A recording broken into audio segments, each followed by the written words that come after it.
Hello, hello, hello, and welcome back to another Workflow Wednesday with yours truly, Fusion Phil over here at jitcadcam. If you are new to this content and just catching this for the first time, that, apologize. There we go. We're already mixing things up. As you can tell, if you're new to this, we cover everything and anything on this channel from different things inside of Fusion, different workflows to improve what it is you do every day. We even offer segments like free help throughout the week. That said, if you are a returning viewer and a subscriber nonetheless, as you guys know, there is a betting pool, it seems, that what will technically go wrong this week. I'm already jumbling my words.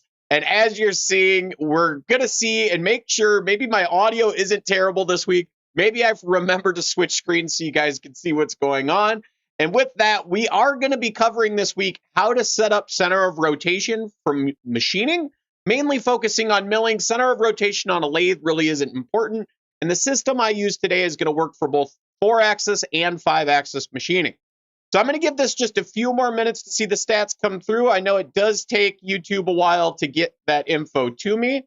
For anybody out there that can hear me right now, can you go ahead and let me know in chat whether or not you can hear me good and if everything is functioning right before I jump into this? Again, we'll give that just a few more minutes for any of you out there jumping in to see this content today. Again, if you can hear me out there and everything's sounding good, I'm going to take it for the fact that it does sound good. Everything is working right. Again, from what I'm seeing, oh, there we go. Awesome. There we go. Thank you very much for letting me know I sound good. So let's dive into this. So the first thing I'm going to do is I'm going to tell you guys there's a couple different parts to what you need to do on something like this. As you're seeing in front of me, I've already designed up and built out my jig and fixture inside of Fusion 360. This is a parameter controlled one, and I have precursor videos to this to walk you through on how you could set up a vise with stock and, most importantly, have a component area to be able to bring in your parts and quickly deploy something like this. Now, another thing you're going to have to do is you are going to have to go out and you're going to actually have to define a couple of points at your machine. So if you're new to this, there's basically what we're doing is we need to find 2 points. Point number one, and I'm not going to be able to put my mouse on it, is that green cross, most commonly top center of your material, back left corner, wherever your piece of stock lies in space. Now that second red intersect that you're seeing over there on my side, that is my center of rotation. Now there's a lot of ways to find center of rotation. One of these days I'm going to get my hands on a machine and make a video to show you guys how to actually do it at the machine controller. But a lot of machines, whether or not you're using a Haas or a Fanuc, there's a calibration procedure you can usually do to find center of rotation, even though you don't have tilted work plane or dynamic work offset, cycle 800, right? There's a whole probing situation. Maybe you're using a coaxial indicator. But basically what we need to do is we need to mimic that red location by doing the math from the green location, right? And that's what you can see above me. So commonly what I recommend to most people here is I tell them what you're going to do is you're going to find your part in 54. Now, 59 is my center of rotation. The reason why I like using 59 is it tends to be a location in my controller that almost never gets used, right? Setup 1, setup 2, 54, 55. Maybe you're going up to about 58. Then you jump to your P values or whatever your controller recommends. But I always plug in 59 as my center of rotation, in my opinion. Now, again, you wouldn't be watching this video if you guys were out there actually using tilted work planes, cycle 800, and so forth, because your machine's going to know where that position is automatically, and it's going to do that math to your part. Now, as you can see, I used Excel to come up with these numbers. As you're seeing there, my part shift is nothing more than the distance between 54 and 59. Now, whether it's a positive or a negative integer, of course, makes a difference. And you'll see why that is as I jump back over to Fusion 360. So now inside of Fusion 360, like I said, you're going to, at the bare minimum, need a stock box to model or a model of your stock so that you can create these points, whether it be setup 1 or setup 2. Again, diving in deeper and deeper and watching that other video on how I do this. Now, me personally, when it comes to setting up the actual part, I like to use joint origins. Joint origins work very, very well at the end of the day, and you'll see why. I'm going to go into my joint origin here, and what I'm going to do is I'm going to place that at top center or wherever you've probed 54. Now, the idea is to use that math for the part shift, right? So down, maybe a little bit off to the side and a little bit to the back. As you're seeing over here on the right side of my screen, I can quickly set a joint origin based on the compensation. Again, looking at our numbers from our 59 to our 54 location. I don't know these numbers off the top of my head, so I'm going to use pretty even numbers. But as you're seeing inside of Fusion 360, the idea is to place this joint origin where hypothetically my 59 is and pull that information from where my G54 is, right? So now that I have that defined, there's some tricks I'm going to come back to on this. But if I was to go in and program my part, and I'm going to do this very, very simple because I like to keep these videos short for a lot of you out there. What we're going to do is we're going to create our setup. This is a milling machine. We're going to go ahead and define our XYZ location. Maybe my X is actually flipped. And then I'm going to use an origin for my work coordinates as a selected point. And that point is going to be where we created that joint origin. Now, what I'm showing you right now doesn't actually require machine simulation in any way, shape, or form. And as you can simply see, that joint origin is nothing more than the reference.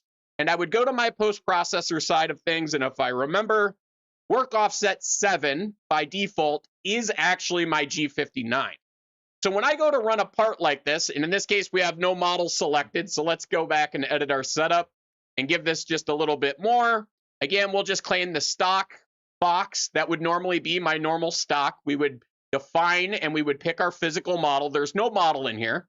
And then our jig and fixture, of course, as you guys have possibly seen, go through your design tree, pick out all your different pieces, whatever you're going to set up and use, right? So here's all of this. Here's my bottom part of my fixture, so forth and so on.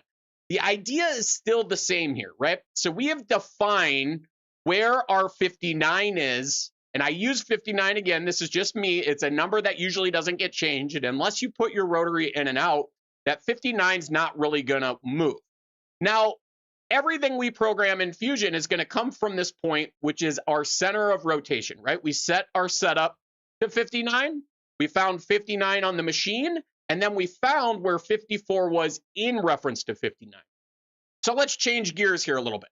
I want to use machine simulation, which we highly recommend inside of Fusion 360. But my machine simulation doesn't have a center of rotation location, right? Usually you just have the table, you have a platter, you're working off those things. So I'm going to go ahead and jump over to a blank design. And what I'm going to do is switch over to my manufacturer workspace. Now, if you've already downloaded a machine model, you would find that inside your library, right? Now, the system is the same regardless of what machine model you're kind of using. As you're going to see here, I'm going to steal this generic machine, and we're actually going to go back to my local area and grab that generic machine. And what I'm going to do is I'm going to start by editing this so that I can relabel it. This is going to be good work for you guys that if you're going to make changes to something, it's always nice to notify yourself as to which one is the changed file. And as you're going to see is our kinematics tree in this machine has TCP turned on. So we're not actually going to have TCP for when we modify our machine model. So again, our post processor tied to this machine in this case is just the machine simulation. You're using the Haas post, Fanuc post, Doosan post. Of course, you're going to have that defined there. So I'm going to hit OK, and then I'm going to right click and edit in Machine Builder. So some information you're going to need is we're going to switch from Machine Builder back to Design.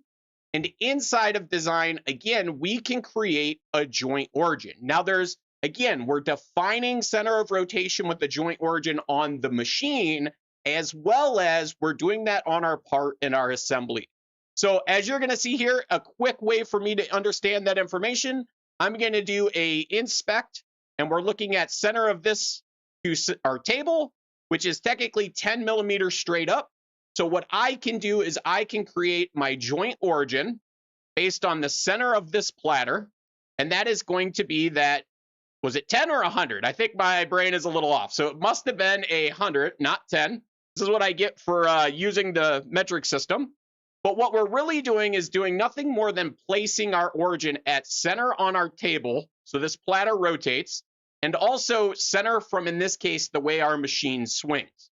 So as you can see that floating up in space, we're going to go ahead and hit OK. And I'm going to jump back to the machine builder side of things, and we're going to hit finish. So what should happen now is this is automatically saving our latest and greatest on this machine sim. As you see, it brings me back to the top level of our machine library. And if I'm going to jump back to my jigs and fixture here where I've designed this, if we go into our setup and everything works out correctly and yours truly didn't mess anything up yet, we're going to go ahead and say, I want to use that machine that we just built. Again, guys, don't judge me on these machine libraries. They're jumbled because of all the questions you send me and all the fun stuff that I get to do on my side. But as you're going to see now, we bring in our machine, and now we have what's called our attachment point, right? So as you can see here, I can go ahead and define based on a selected point. And now what that selected point would be is it seems that my mouse has just died in the scroll reel. So let's do this one more time. Always something. I tell you what, guys, if anybody out there snips my content from time to time, please stack it up together and make me laugh when all these mistakes come through. And this is why we love doing this live, because the mistakes I get over here, you all get on your end, and then you ask me the question. So you're seeing how I'm remedying this, right? Just hit cancel and I reopened and we regained control. So we're going to go ahead and do a selected point. And now what it's asking me for is my part point. So I could either try to find that joint origin in the middle of nowhere, or I could grab and pull my part up, again, allowing me to find where that joint origin is on the part. Again, I'm going to go ahead and boost this way over to the left so I can select it. Now, my table attachment point, as you're seeing, that second joint origin has come into play. Now, what I do need to do with this, because I've shifted it, I need to zero these two back out. And now what you're seeing, yes, I know it's not perfect, guys, but you're noticing that it has now placed my jig and fixture in my stock, and we've aligned those two joint origins, right? We aligned the joint origin we created for 59, and we placed it where 59 should be on my actual physical machine, right? So as you're going to see here, we can go ahead and hit OK. And now that piece of stock should be sitting in the exact same location on our machine simulation as it is in our machine. And again, we've done that with joint origins. Now that joint origin we created on the machine sim side of things will always be there. As for the joint origin I've created inside of Fusion, this is why I did it to my jig and fixture, is because I would always want that there so I could quickly change and modify things as I know. So if I was to jump back to design real quick, and this is where we can get much more advanced with everything, is if I go down to my change parameters, and again, we built this out in another video for you guys to see how this works. If I was to change my stock to maybe 2 by 5 by 2, what you're going to notice is that joint origin is being driven off the top of our stock, right? So I could either go down to the bottom, again, rearrange where that joint origin sits based on our probing. I think we were like 20 by, let's just go ahead and move this in. It was off by 20 rotation in our machine sim, or in our part file, to which then carries over to the machine sim side of things. But we can bump this back up from here. So getting down to the wire, I know I like to keep these videos under about 15 minutes, but we can take this one step further. And this is something you won't find in my jig and fixture video, building our parameter vices, is I would actually go in and I would build out a parameter to be able to auto calculate that joint origin so you don't have to do the setup sheet or the Excel spreadsheet that you saw before. The secret to doing this is, and I'm not going to do all of them, is you're going to create a user parameter. And what this is going to be is no units. So what I'm going to call this is my G54X, right?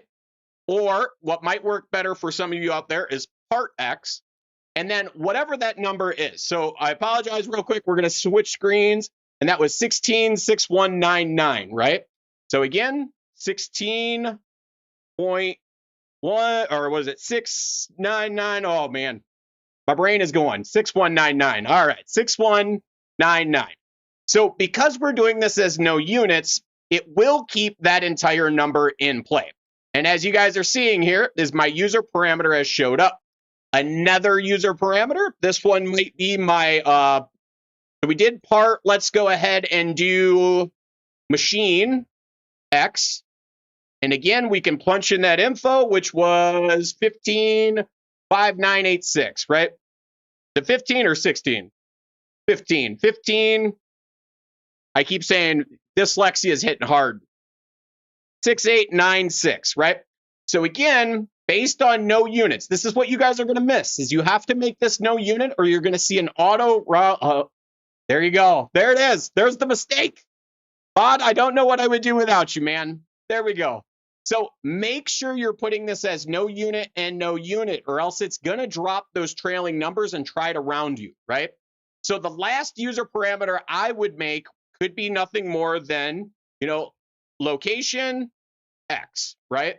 Or shift X. Now I can go in and I can plug in that information. So I want part X, maybe minus machine X. And then as you can see is, again, based on no units to make sure we're not getting any rounding, that has now created the actual shift that I need for X. So we could go through and you guys could dig through this all the way to find it. Now I could go find where that joint origin lies in all of this, or I can actually hit OK. Again, you're going to repeat this for Y and Z. But if I go into my joint origin here, I can now plug in that data, right? So this is going to be my shift X. And as you're seeing is it's giving me an error. Now I do need to times this by 1 IN to make it a measurement. And now what you're seeing is we're getting that shift in our X dimension. So again, this is kind of something fun that you could take things a little further, clean them up even more.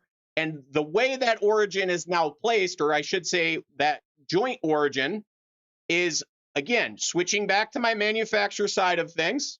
Oh, I messed up my my stats over here. But as you're going to see is we now have that ability, again, with that joint origin, placing the joint origin from the part to placing the joint origin on the machine sim. So with that, I'm going to leave you guys to it. And as always, if you find this stuff helpful, feel free to like, subscribe, share this content with more people out there. If you feel the need, you could actually buy me a beer now if you actually learned something today that has improved your workflow.